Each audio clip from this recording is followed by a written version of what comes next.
Sumainyo ang Panginoon. At sumayo rin. Ang mabuting balita ng Panginoon ayon kay San Marcos. Papuri sa iyo, Panginoon.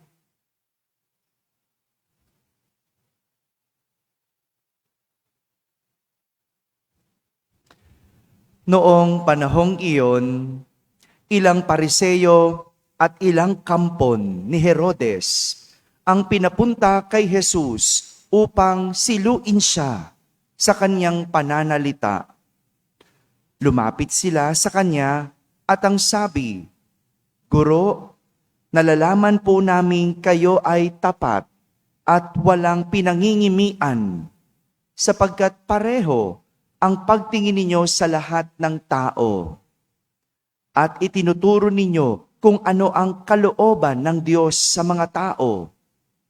Naayon po ba sa kautusan ang pagbabayad ng buwis sa Cesar? Dapat ba kaming bumuwis o hindi?" Ngunit batid ni Jesus na sila ay nagkukunwari. Kaya't sinabi niya sa kanila, "Bakit ba ibig ninyo akong siluin? Bigyan ninyo ako ng 1 denaryo. Titingnan ko." At kanilang binigyan siya. "Kaninong larawan at pangalan ang nakaukit dito?" tanong ni Jesus. "Sa Cesar po," tugon nila. Sinabi ni Jesus, "Ibigay ninyo sa Cesar ang sa Cesar, at sa Diyos ang sa Diyos." At sila ay namangha sa Kanya. Mga kapatid, ang mabuting balita ng Panginoon. Pinupuri ka namin, Panginoong Hesukristo. Umupo ang lahat at makinig sa homilya. Magandang umaga po sa inyong lahat. Magandang umaga sa mga nasa barangay, sa mga nasa tahanan at nasa abroad na nagsisimba via online. Kasama kayo sa aming banal na pagdiriwang dito sa ating parokya. Kapag ang isang tao ay tumungtong ng edad na 60, 60 years old, ang biro natin ay siya ay may dual citizenship. 'Di ba? Sinasabi, dual citizen. Bakit dual citizen ang mga 60 years old? Kasi sila ay citizen ng nasyon o Pilipino at siya ay isa ng senior citizen. Meron ba ritong dual citizen? Taas nga ang kamay. Ayan, dual citizen. Yan. 'Di ba? Biro natin 'yon, no? Dalawa ang kanyang citizenship.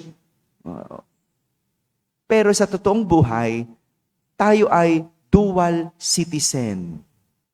At itong pinapakita sa atin ni Jesus sa ating ebanghelyo. Sabihin nyo nga, dual citizen. Yan. Sinubukan si Jesus ng mga pariseyo at ng mga kampon ni Herodes. Sinubukan para hulihin si Jesus sa kanyang pananalita. Talaga naman, di ba? May kasabihan tayo, ang isda nahuhuli sa bibig. Kaya kung meron kang gustong hulihing tao, hulihin mo sa kanyang pananalita. Doon mo malalaman kung totoo. At kung ano ang totoo sa taong iyon. Para sa kanila, isa lang ang pwede mong maging citizenship. Ikaw ba ay Romano o ikaw ay Israelita? Kaya nga, isang patibong ang tanong nila kay Jesus. Ano yung tanong? Kung naayon ba sa batas ang magbayad ng buwis kay Cesar? Si Cesar ang hari ng mga Romano noong panahong iyon. Tignan nyo kung bakit siya naging patibong. Kung sasabihin o sasagutin ni Jesus na naaayon ang pagbabayad ng buwis kay Cesar, nangangahulugan na mas pinahahalagahan ni Jesus ang batas ng Romano kaysa sa kanyang pagiging Hudyo. Tingnan mo, no? Pag sinabi niyang oo, naaayon, pag pumanig siya sa Cesar, ibig sabihin, mas pinahahalagahan niya ang batas ng Romano. Yun ang sasabihin sa kanya. Kasi hinuhuli nga siya sa bibig, hindi ba? Pero kapag sinagot naman niyang hindi naaayon ang pagbabayad ng buwis, lagot naman siya sa batas ng Romano. Lagot siya sa Cesar at maaring maparusahan dahil sa paglabag dito. O ngayon, kung kayo si Jesus, anong isasagot nyo? Naayon o hindi naayon? Ano? Ha? Kung naayon, ibig sabihin, lagot ka sa mga Hudyo. Kung hindi naayon, lagot ka naman sa gobyerno, sa Cesar. O, saan ka lulugar? Wala na lang, no? Wala ka mapaglugaran, di ba? Di ba? Kaya hindi ka makasagot kasi huhulihin ka sa pananalita mo. Pero sadyang magaling si Jesus. Hindi natin siya maiisahan. Oh? Kaya nga, humingi siya ng isang denaryo. Humingi siya ng isang barya at ipinakita sa kanila kung kaninong larawan ang nasa barya. Sinabi niya, ibigay sa Cesar ang para kay Cesar at sa Diyos ang sa Diyos. Dito ipinapakita ni Jesus ang pagbibigay ng halaga ng tao sa dalawang kaharian. Ano yung kaharian na yon? Kaharian ng mundo at kaharian ng langit. No? Sinong namumuno sa mundo? Ang Cesar o ang gobyerno. Sinong namumuno sa langit? Ang Diyos. Dahil dito,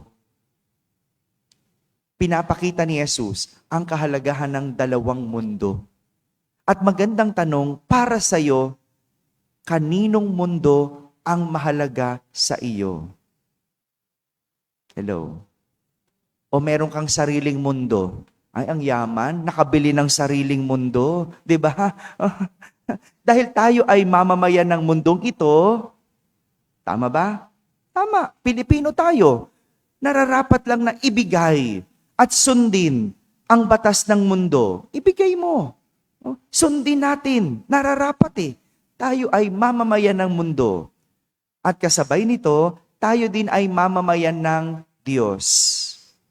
Maliban na lang kung hindi ka mamamayan ng Diyos. Kampon ka ng, bahala ka na. Diba? At kung ikaw ay mamamayan ng Diyos, nararapat lang na ibigay mo din at sundin ang utos ng Diyos. Kaya nga ang magandang tanong, alin pagiging mamamayan ang mas matimbang sa iyo? Mamamayan ng mundo o mamamayan ng langit? Sinong mas matimbang sa iyo? At itong magandang tingnan sa ating mga sarili. Kaninong batas ang ating sinusunod? Kaninong batas ang ating sinusunod? Magandang tanong yan.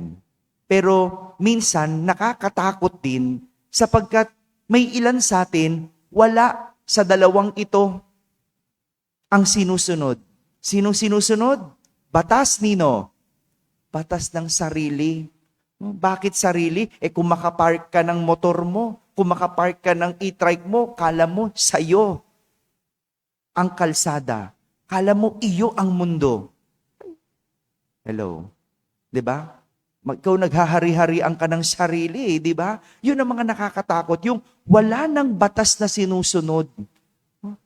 At nakakatakot din, yung wala ng batas, kahit batas ng Diyos, hindi na sinusunod. Ganun na lang kung magnakaw. Di ba? Ngayon nagkakahulihan. Nagkakataguan. Di ba? Nakakatakot yun, yung wala ng batas na sinusunod. At kahit sinuway na yung batas, pangangatwiranan, pakakatigasan. Ganyan lang naman di ba? Maraming ganyan. Hindi na nga batas ng mundo, hindi na rin batas ng Diyos ang sinusunod. Anong lagi? Siya ang batas. Siya ang susundin.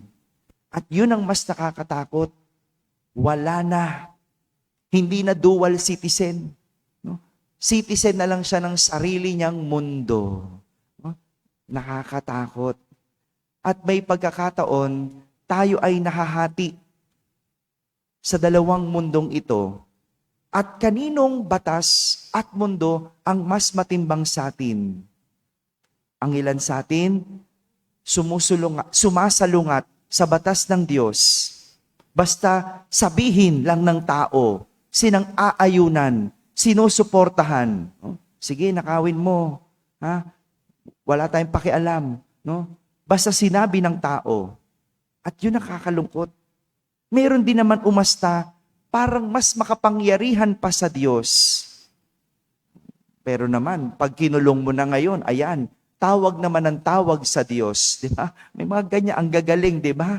O, ang tatapang, ang yayabang, pero pag nagkakahulihan na, ayan, tatawag naman sa Diyos. O, meron din naman ginawang batas ng tao kahit salungat sa batas ng Diyos. Maraming ganyan. O, ginawang batas ng tao kahit salungat sa batas ng Diyos. Ang gulo na ng mundo. Bakit? Kasi kanya-kanyang batas ang sinusunod. At ang nakakalungkot, wala na. Wala na ang batas ng mundo. Wala na rin ang batas ng tao. Ang susundin lang, sariling batas. Mga kapatid, maraming batas sa mundo ang isinusulong. Pero hindi lahat dapat sinasang-ayunan. Dahil hindi lahat sinasang-ayunan ng batas ng langit. Kailangan maging mapanuri. Tandaan, dalawa ang citizenship natin. Ibigay sa Cesar ang kay sa Cesar at ibigay sa Diyos ang sa Diyos. Naway maging malinaw sa atin kung aling batas ang mas matimbang sa atin. Amen. Amen.